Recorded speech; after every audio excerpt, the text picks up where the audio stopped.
Restaurant style vegetable pakora কিভাবে বানানো হয়, সেই সঙ্গে কি কি উপকরণ ব্যবহার করা হয়, পুরোপুরি ডিটেলস ভাবে আজকে আপনাদের দেখাবো।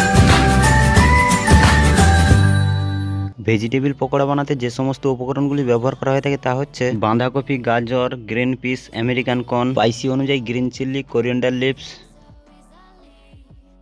চপিং কাটিং আদা। ভেজ পকোড়ায় রসুন ব্যবহার করা হয়ে থাকে না, চপিং কাটিং অনিয়ন। মশলা হিসেবে যে সমস্ত মশলাগুলি ব্যবহার করা হয়ে থাকে তা হচ্ছে লবণ, গোলমরিচ, জিরা পাউডার, ধনিয়া পাউডার, হলুদ। চপিং কাটিং বেবিকর্ন এটা দিতে ভুলে গেছিলাম। খুব অল্প পরিমাণ আজওয়ান, 1 থেকে 1.5 পিস লেমন জুস।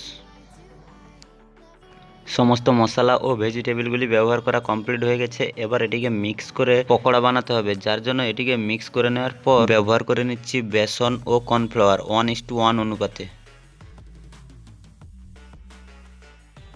এবার সমস্ত উপকরণটিকে কোনো রকম জল না ব্যবহার করে এটিকে খুব ভালো করে মিক্স করে নিতে হবে। এই ভেজিটেবল পকোড়া বানানোর সময় লবণ সবসময়ের জন্য কম ব্যবহার করে নিতে হবে, কারণ বেশিরভাগ ভেজিটেবলের মধ্যে পরিমাণ মতো লবণ থাকে।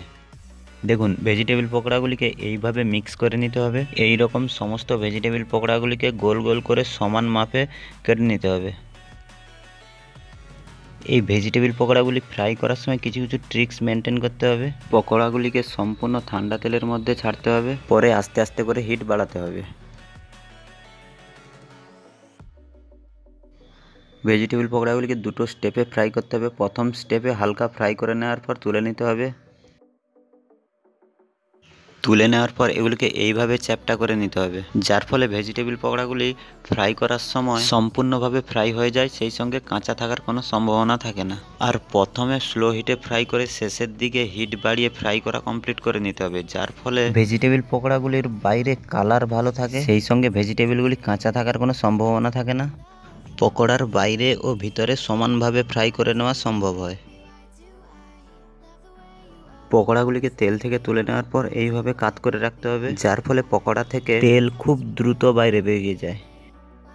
সল্টের পরিমাণ অনুযায়ী উপর থেকে পরিমাণ মতো চাট মশলা ব্যবহার করে নিতে হবে। এইভাবে ভেজিটেবল পকোড়া বানানো কমপ্লিট করলাম।